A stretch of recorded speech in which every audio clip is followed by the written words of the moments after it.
चाहे दैनिक हो, इसका क्या उद्देश्य है? इस सत्संग करने का दो ही मुख्य उद्देश्य है। वो दोनों उद्देश्य क्या है? पहला उद्देश्य है जीवन में आत्म कल्याण करना। क्या उद्देश्य है? आत्म कल्याण करना, मोक्ष प्राप्त करना, शांति प्राप्त करना, निर्वाण प्राप्त करना, जो मनुष्य जीवन का उद्देश्य है। खाना पीना भोगना हमारी मजबूरी है। ये खाना पीना शरीर है तो खाना पड़ेगा, लेकिन हमारा जो उद्देश्य है वह आत्म कल्याण। और जो सत्संग का दूसरा उद्देश्य है जीवन, वो क्या है? सब समाज का निर्माण करना।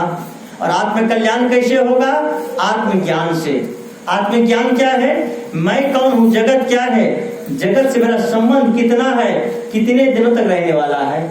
आत्मज्ञान हो हमें, अपने आप का ज्ञान, अपने आप का बोध। और आपका अपना आपा बाहर नहीं है, आपका परमात्मा बाहर नहीं है, आपके अंदर में छिपा हुआ है। कैसे है?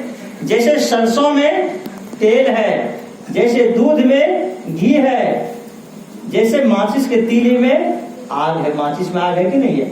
पूष का महीना है, नीतीश कुमार ने आम जनता के हिफाजत के लिए, लोगों के हिफाजत के लिए माचिस भेज दिया। शिवसेना के मुखिया जी ने क्या किया कि सब माचिस लोगों को दे देंगे, जनता को तो सबको गर्मी लग जाएगी, तो पहले अपने हम शरीर को गर्म कर लेते हैं। मुखिया जी ने क्या किया? पूरा एक ट्रक जो माचिस आया, उस माचिस से पूरे परिवार को अपने अपने बंडल से 10-20 बंडल लेके शरीर को ढक लिया। ईमानदार से बोलो, गर्मी लगेगी मुखिया जी को? क्यों? हर माचिस में आग है, गर्मी लगेगी क्या? नहीं लगेगी। माचिस में आग है, लेकिन उस माचिस को ढकने से गर्मी नहीं। तब किसी ने आके कहा, मुखिया जी क्या कर रहे हैं? समझदार ज्ञानी व्यक्ति ने कहा कि ठंडी लग रही है। नीतीश कुमार ने कहा हर माचिस में आग है, गांव की सेवा करो, गर्मी उत्पन्न करो माचिस से। तो हम लोग माचिस से अपना शरीर ढक लिए हैं, गर्मी लगेगी? गर्मी लगेगी। समझदार व्यक्ति ने कहा, मुखिया जब क्या कर रहे हैं, पूरे गाँव में बांट दिए, एक माचिस लीजिए आप, और एक माचिस के एक तीली लीजिए आप, एक काठी निकालिए आप, थोड़ा सा अगल बगल में घास, खड़, पतवार, नेवारी, लकड़ी, गोईठा जमा करिए, और एक माचिस को निकाल करके नेवारी में आग लगा करके घोड़ा में आग लगा दिया। परिणाम क्या निकला? मुखिया जी के पूरे परिवार के लोग आए, सब वहां पर बैठ गए। सबको गर्मी मिल गई कि नहीं मिल गई? माचिस में आग थी, पता नहीं था, पूरे माचिस से शरीर को ढक लेने से क्या गर्मी मिलेगी? उसी प्रकार हमारे ही अंदर में वह ईश्वर व परमात्मा का वास है, लेकिन हमें पता नहीं है, तो हम दौड़ लगाते हैं, कोई पूरब, कोई पश्चिम, कोई पानी पत्थरे माँ, मोर हीरा हेराएगा कचरे माँ। कभी मिलेगी क्या?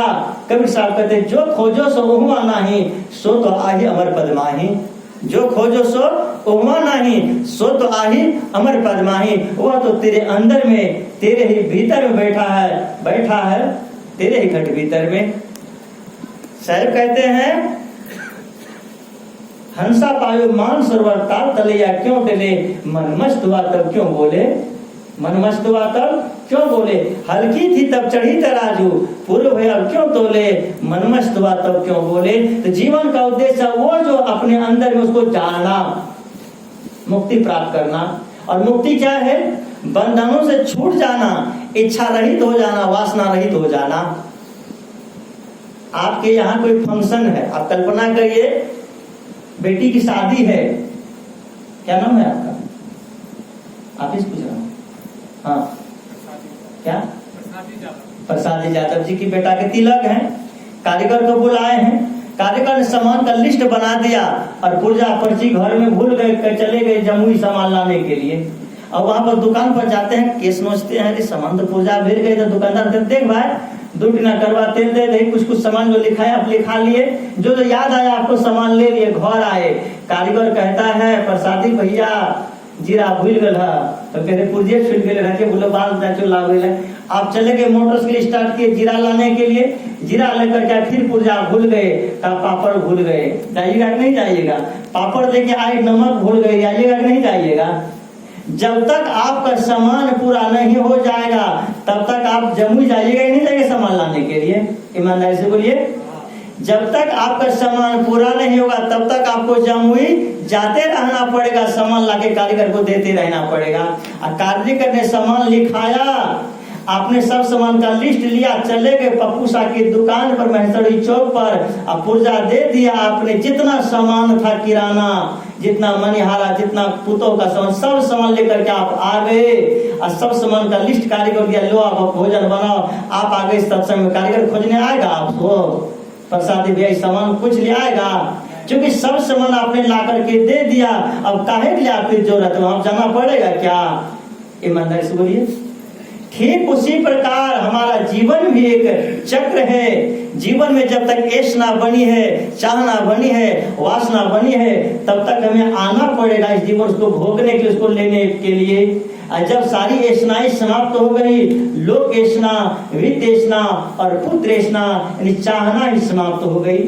जिसको सदगुरु कबीर साहब एक पंक्ति में कहते हैं, चाह चूड़ियों और रामदास सब नीचों में नीच, तू तो केवल ब्रह्म था, चाह न होती बीच। चाह चूड़ियों और रामदास सब नीचों में नीच, तू तो केवल ब्रह्म था, चाह न होती बीच। चाहना समाप्त हो गया, क्यों आएंगे हम? आएंगे क्या? मुक्त हो गए कि नहीं हो गए? सीधी सी बात है, खाली कहने में आसान होगी, चाहना इतनी जल्दी समाप्त हो जाएगी? अभी तो बहुत लोग हैं, रंजीत साहब कहे थे कितने सुंदर मन तक का माला ला लेवे, दीक्षा ला लेवे, साहब जी सब बहुत याद से ला लेवे।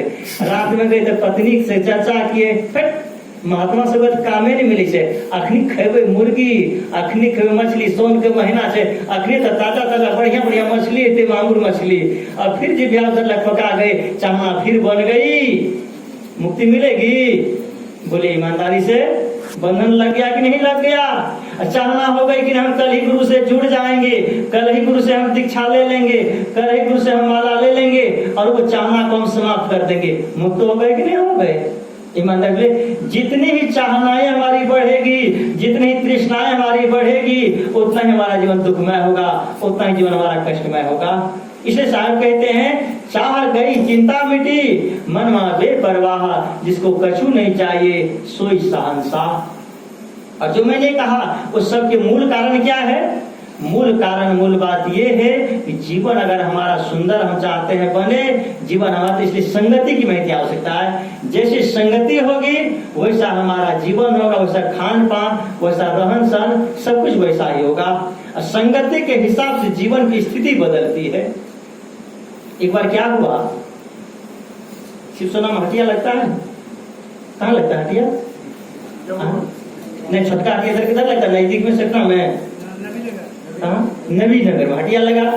नबी नगर में हटिया आप लोग जाते तो वहां पर एक कीड़ा चला गया, भंवरा। बहुत सुंदर सुंदर आम का फल था, फूल वाला फूल बेच रहा था, भंवरा वहीं पर था, भंवरा आ गया, मरने लगा। और वहीं पर एक तो कीड़ा होता है मिट्टी का ढेला, गोल ढेला दिखता, तो उसको क्या कहते हैं आप लोग? क्या कहते हैं? गोबर कीड़ा, गोबरा, भंवरा। तो वो हो गया भंवरा, ये हो गया भंवरा। तो भंवरा को भंवरा से दोस्ती हो गई, दोनों मित्रता हो गई। जब मित्रता हुई तो आदान प्रदान होता है, दोस्त हमारे घर आइएगा तो मित्र हमारे घर आइएगा, यही ना होता है। आप लोगों के यहाँ हम लोग आते हैं, मित्रता है, प्रेम है, शिष्य है, भक्त है, भगवान है, गुरु है, शिष्य है। तो हम लोग कहते हैं आप हमारे यहाँ आइए, कबीर जयंती में आप लोग जाते हैं, यहाँ पर नहा जाते हैं, गिद्धेश्वर जाते हैं, हम लोग जब आप बुलाते हैं यहाँ आते हैं, यही ना दोस्ती है, यही ना प्रेम है। हम लोग आते हैं, हमारे यहाँ नहीं आएंगे तो अगली बार हम लोग भी आएंगे, नहीं ना आएंगे? आप भी हमारे यहाँ आइए, गुरु पूर्णिमा में हम लोग निमंत्रण देते हैं, आप लोग भी आते हैं। तो भंवरा और भंवरा में दोस्ती हो गई। तो भंवरा ने, भंवरे से कहा दोस्त हमारे यहाँ आइए। तो भंवरा ने कहा पहले दोस्त हमारे यहाँ आइए भंवरा। तो वो कहा दोस्त आपका घर कहाँ है? भंवरा पूछता है भंवरा से आपका दोस्त घर कहाँ है? तो वो कहता है कि ये जो आपका क्या नाम है गांव का, बगल में जो गांव है आपको पश्चिम में, क्या नाम का नाम है?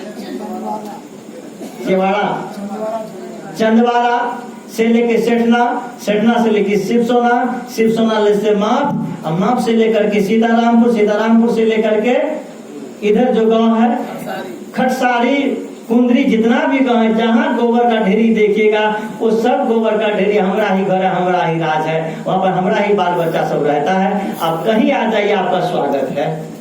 भंवरा ने कहा अच्छा दोस्त आएंगे। तो भंवरा से बेटा दोस्ती निभाने के लिए कर्ण की दोस्ती हो गई दुर्योधन से, मरना मंजूर किया। दोस्त तो कर्ण के जैसा, मौत सामने निश्चित है, फिर भी वो दोस्ती का हाथ नहीं छोड़ता है। ये दोस्ती का विषय है। गलत और सही अलग विषय है। दोस्त अगर हो तो जीवन मरण साथ देना करने के साथ दोस्त होना चाहिए। दोस्ती का फर्ज निभाया तो भंवरा आ गया। अब भंवरा तो रंग बिरंगे, देखिए संगति का क्या असर होता है हमारे जीवन में। भंवरा वो जो फूलों का गंध लेने वाला, सुगंध लेने वाला, मंडराने वाला, वो आ जाता है भंवरा के घर पर। भंवरा के घर पर आया, कुछ देर में उसका नाक मुंह बंद बीमारी से फैल गया था। बाप रे दोस्त, लेकिन दोस्ती तो निभानी पड़ेगी ना। किस तरह से कुछ देर रहा, भोजन पानी क्या करे, वो जरा नाक बंद करके जैसे तैसे गंदगी में कहीं रहा जाए। लेकिन दोस्ती संगति का परिणाम देखिए, उसको थोड़ी गंदगी में जीवन बिताना पड़ा। और कहा दोस्त हम चलते हैं। कहा ठीक है, जा तो रहे हैं। तो वो कहता है दोस्त मैं जा रहा हूँ, आप हमारे घर पर आइए। तो आपका घर किधर है दोस्त? तो कहा देखिए कुंदरी से लेकर खटसारी तक, खटसारी से लेकर के शिवसोना तक, शिवसोना से लेकर सेठना तक, जितना आप गुलाब का, गेंदा का, चंपा का, चमेली का जो भी फूल देखिएगा, जितना फुलवाड़ी देखिएगा, वो सब मेरा ही घर है। झिंगा झिंगली कतला करेला जुल्फा, जितना भी फूल देखिएगा वो सब हमारा ही घर, हमारा ही बाल बच्चा वहां रहता है। आप कहीं आ जाइएगा, आपका सम्मान है, स्वागत है। भीमरा ने सोचा दोस्ती निभानी, अब चलाइए। तो सबसे पहले जो गया धर्म प्रसाद जी के दरवाजे पर गया और वहां पर गेंदा का सुंदर सुंदर फूल खिला हुआ था। अब भीमरा जाकर उसी फूल में चला गया। अब फूल की सुगंधी से वो मंत्र मुक्त हो गया। इतना आनंद जो गोबर के कीड़े में रहता था, जिंदगी में कभी इतना सुंदर वो पाया नहीं था। अब वो फूल वहां पर फूल में रह गया। अब फूल का रस लेने लगा। अब इतना रस लेने लगा, इतना रस लेने लगा, अब उसी मंत्र मुक्त हो गया। वो शाम तक उसी में जीवन बीता। जब तक आनंद मिला उसी रस में रह गया। माली आया, उसको तोड़ करके लेके चला गया, उसको बेच दिया। उसी में छुपा हुआ है, गंध ले रहा है, रस ले रहा है। अब उसको फूल को माला बना दिया गया। माला बना करके संत महापुरुष गुरुजन सदगुरु संत आए, उसके गले में पहना दिया गया। कुछ जाकर के भगवान राम के चरणों में चढ़ा दिया गया, गले में पिन्हा दिया गया। भगवान हनुमान जी के गले में अर्पण कर दिया गया, भोलेनाथ के गले में अर्पण कर दिया गया, सभी देवी देवताओं के चरणों में चढ़ा दिया गया। अब वह भंवरा की संगति पा करके ये भीमरा कहाँ चला गया? जो गोबर कीड़ा था, जो आपके लाल से बचता था, वो संत महापुरुषों के गले का हार बन गया, गले का माला बन गया। बन गया कि नहीं बन गया? उसका जीवन सुंदर, उसके जीवन का सदुपयोग हो गया कि नहीं हो गया? किसके बदौलत? अच्छी संगति की बदौलत। किसके बदौलत हुआ? अच्छी संगति के बदौलत। सुबह में आया, वहां से साफ करके और उसको फेंक दिया गया। कहाँ पर? गंगा में दर्शन, गंगा लाभ करने के लिए दे दिया गया। अब भीमरा कहाँ पहुंच जाता है? अब वह भीमरा गंगा स्नान कर लेता है। किसकी बदौलत? संगति की बदौलत। सदगुरु कबीर क्या कहते हैं? संगत कीजिए साधु की, हरे और की जात, उसी संगतपुर की आठों कुर्बान। तो सबसे जो मूल कारण है हमारे जीवन में, वो क्या है? जीवन को सुंदर बनाने के लिए संगति अच्छी होनी चाहिए। जीवन को उपयोग सदुपयोगी बनाने के लिए जीवन हमारी संगति अच्छी होनी चाहिए। और संगति जैसी होती है वैसे ही हमारे जीवन का उपयोग होता है, वैसे हमारे जीवन की महत्ता होती है, वैसे हमारे जीवन का मूल्य होता है, वैसे हमारे जीवन की कीमत होती है। एक छोटी घटना और हम बताना चाहते हैं आप लोगों को। आप कल्पना करिए, चले गए हमारे नरेश भारती साहब बाजार, अपने बेटी के यहाँ जा रहे हैं। ये जाते हैं बाजार, दुकानदार के पास लखीसराय में दुकान पर बैठते हैं। कहते भाई साहब ये लड्डू क्या हुआ है? दुकानदार कहता है 100 रुपये किलो। पैकेट में हाथ देते हैं, देखता है कि 100 रुपया इसके पास बचा हुआ पैसा घर पर छूट गया। इसका बेटा मोटरसाइकिल लेके बाजार चले गए और काम से ये दुकानदार से कहते हैं कि भाई एक काम करो, 1 किलो लड्डू दे दो। तुम क्या दे दो? 1 किलो लड्डू दे दो। वो कौन सा लड्डू? मोतीचूर वाला। उसको क्या कहते हैं आप लोग? बेसन वाला होता है, क्या कहते हैं? महीना महीदाना के किलो लड्डू दे दीजिए। अब दुकानदार वो लड्डू कौन सी में देता है? ठोंगा में देता है। ठोंगा अलग से देता है, ठोंगा सही देता है। ठोंगा सहित वजन करके देता है। ठोंगा का कुछ वजन है कि नहीं है? कल्पना करिए, ठोंगा का वजन 50 ग्राम। अब मिठाई 100 रुपए किलो, तो मिठाई 950 ग्राम होगा, ठोंगा 50 ग्राम होगा, दोनों मिला के होगा 1 किलो। तो वो ठोंगा का 5 रुपया ले लिया। इसे लिया कि नहीं लिया? ठोंगा का दाम कितना हुआ? 5 रुपया। तब तक में इसका बेटा आ जाता है। बेटा पूछते हैं पापा मिठाई ले लिए? कहता हाँ बेटा मिठाई ले लिए, चलो अब जाते हैं। तो कहते कौन सा मिठाई लिए पापा?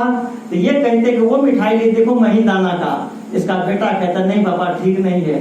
आप तो दरवाजे पर बैठिएगा, हम तो दीदी के अंगना जाएंगे, डेरा जाएंगे, दीदी के ननद है, देवर है, वो चिढ़ाएंगे, कंजूसवा सब्जियां सड़िया सस्ता मिठाई लगावे छे, बढ़िया का मिठाई कहियो न लावे छे, रसगुल्ला गुलाब जामुन। तो ये कहते हैं भाई, इसका बेटा कहता है पापा इसको रखिए, बदल लेते हैं। वो मिठाई लेते हैं बढ़िया वाला, जो कालाकंद है, गुलाब जामुन है, रसकदम है। पूछता वो क्या भाव है? कहता वो है 600 रुपए किलो। कहते हैं ठीक है, ये मिठाई रख लो महीदाना का, और वो जो मिठाई है रसकदम गुलाब जामुन वो नाप करके दो। दुकानदार क्या करता है, ये महीदाना का लड्डू रख लेता अपने ट्रे में, और वो जो कीमती मिठाई है 600 रुपए किलो वाला, वो नाकुशी ठोंगा में दे देता है। ठोंगा का वजन कितना? अब ठोंगा का दाम कितना हो गया? 56 30 रुपया। अब उसी ठोंगा का उसी दुकान में उसी जगह पर उसी ग्राहक के साथ कीमत कितना ले रहा है वो? 30 रुपया। ठोंगा की कीमत बढ़ गई कि नहीं बढ़ गई? जो ठोंगा 5 मिनट पहले 5 रुपया में बिका था, वही ठोंगा कितना में बिक रहा है? 30 रुपया में। बदला तो दुकानदार वही, खरीदार वही, बदला क्या? ठोंगा का संग बदल गया। अब ठोंगा को ऊंचे कीमत का संग मिल गया। 2 कदम आगे बढ़े हम लोग, वहां से ठोंगा गया कहाँ? आपके घर पर। घर में आपने जो आपका माना हुआ देवी देवता है, पूजा आपने किया, वहां पर चढ़ा दिया, और उसके बाद आपने ठोंगा को कहाँ रखा? मिठाई को फ्रिज में रखा या अलमारी में रख दिया। और धीरे धीरे मिठाई बांटने का काम शुरू हो गया। मिठाई बांटना हमने शुरू कर दिया। 2-3-4 मिठाई बची थी, तब तक ठोंगा 1 फुट का जगह अपना फ्रिज में कब्जा किए हुए था कि नहीं था? अब बांटते बांटते सारी मिठाई समाप्त हो गई। अब ठोंगा कहाँ गया? ठोंगा में कोई मिठाई नहीं बची, तो ठोंगा कहाँ गया? कचरा के ढेर पर कुत्ता चाट रहा है ठोंगा को। सही की गलत? अब वही ठोंगा का कोई अहमियत रहा क्या?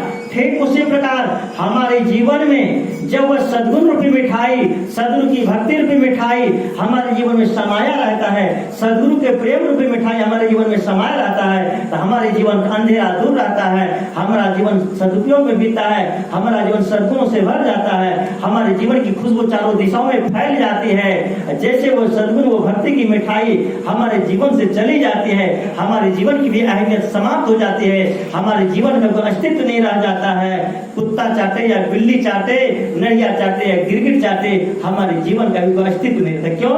अस्तित्व समाप्त हो गया। सद्गुण और सद्गुरु की भक्ति की मिठाई हमारे जीवन से चली गई। इसलिए सद्गुरु कबीर कहते हैं, रात अधिक हो चुकी है, टाइम ज्यादा बढ़ाना ठीक नहीं है, हम लोग तो भोजन कर चुके हैं। और आप लोग, मैंने पहले कहा सत्संग बहुत देर हो ये जरूरी नहीं है, सत्संग बहुत देर बैठे, सत्संग हमारे जीवन में सदैव बैठा रहे ये जरूरी है। तो सद्गुरु कबीर कहते हैं, जैसी लागी ओर की वैसी निभे छोर, कौड़ी कौड़ी जोड़ के पूंजी लश्कर। और जैसे हमारी भावना सद्गुरु के प्रति, संतों के प्रति श्रद्धा भक्ति होती है, वही भावना शुरू से अंत तक, जब तक हम मंजिल को नहीं पाले तब तक हमारी भावना बनी रहे, हमारा जीवन क्या होगा? सफल हो जाएगा, हम मुक्ति की तरफ हो जाएंगे। और जो सत्संग का दूसरा उद्देश्य है, वह जीवन हमारा क्या होगा? सफल हो जाएगा। एक मकान बनाते हैं, आप नींव डालते हैं, एक एक ईंटा डाल के ही आप 2 मंजिला 4 मंजिला 5 मंजिला बनाते हैं। ईंटा डालना बंद कर दे तो क्या होगा? मकान कुर्सी तक ही रुक जाएगा। एक एक कौड़ी जमा करते तब धनवान बन जाते हैं, एक एक गुणों को संग्रह करते तब गुणवान बन जाते हैं, है कि नहीं है? ठीक उसी प्रकार अपने जीवन में सद्गुणों की मिठाई को हम संग्रह करें और सद्गुरु संतों का सानिध्य सदैव प्राप्त करते रहें, ताकि हमारे जीवन की जो मलिन वासनाएं हैं, हमारे जीवन की जो दुर्भावनाएं हैं, हमारा भवन कितना सुंदर है मानता इस बात की नहीं है, मानता हमारी भावना कितनी सुंदर है। हमारी दुर्भावनाएं मिटे कब? जब सद्गुरु संतों का सानिध्य में प्राप्त हो। कपड़ा गंदा हो जाता है, कौन चीज साफ करते हैं? सर्फ से, साबुन से। दरवाजा गंदा हो गया, कौन चीज साफ करते हैं हम? झाड़ू से, खुरपी से, गोबर से निपाई करते हैं। लेटरिन गंदा हो गया, कौन चीज साफ करता है? हार्पिक से, ब्रश से। खेत में कचरा आ गया, कौन चीज साफ करता है? हार्पिक से, ब्रश से, खुरपी से और कुदाली से। हमारे भीतर में गंदगी आ गई है, उसको कौन चीज साफ करेंगे हम? ब्रश से कि खुरपी से, झाड़ू से कि साबुन से? बोलो। उसकी सफाई के लिए संत सरोवर गंग जल ताई पखारो अंग, अतः ते निर्मल भय निज साधु के सत्संग। जब हम सत्संग करते रहेंगे हमारा जीवन सुगंधित वातावरण में पड़ता रहेगा। समय समय पर हम साधु के पास जाएं, समय समय पर साधु को अपने घर में बुलाएं, अपने दरवाजे पर लाएं, अपने यहाँ ले जाएं और अपने हृदय में संतों को गुरुजनों को बसाएं, जिससे हमारा आप सबका जीवन क्या हो, सुंदर हो, सफल हो। कल भी सत्संग होना है, तो मैंने कहा सब समाज के निर्माण कैसे करेंगे, इसका विषय कल हम लोग चर्चा करेंगे। अभी मैंने थोड़ी चर्चा आप लोग के बीच में की। जो मेरा मूल विषय था, संगति का परिणाम अच्छा होता है। इसलिए जितने भी चीज हम जीवन में चाहते हैं, तो सबसे पहली बात है कि सद्गुणों की मिठाई अपने जीवन में सदा समाये रखें, अपने जीवन को जागृत रखें और सदगुरु संतों के सत्संग में हम जाते हैं, अपनी श्रद्धा के पात्र को हम सीधा रखें, ताकि वह ज्ञान रूपी जो बारिश हो हमारे जीवन में समाये, हमारे जीवन में भरे और वो जीवन का हम अपना सदुपयोग करें। उस श्रद्धा की, ज्ञान की बारिश से अपने जीवन की बगिया को हम सदैव सींचते रहें, ताकि हमारा जीवन का बगिया भी सदैव हरा भरा रहे, हमारा जीवन, हमारा परिवार खिला फुला रहे और हमें मुक्ति की तरफ प्रशस्त हो। यही जीवन का उद्देश्य है। बस इन्हीं चंद शब्दों के साथ अपने बातों को देता हूँ विराम और आप सबके अंतःकरण में बैठे परमात्मा को करता हूँ प्रणाम। गुरु खिले, गुलशन खिले और खिले सबों की जिंदगी, जहाँ में बैठे सभी लोगों को त्रैबार शाही बंदगी, शाही बंदगी, शाही बंदगी। बोलिए सदगुरुदेव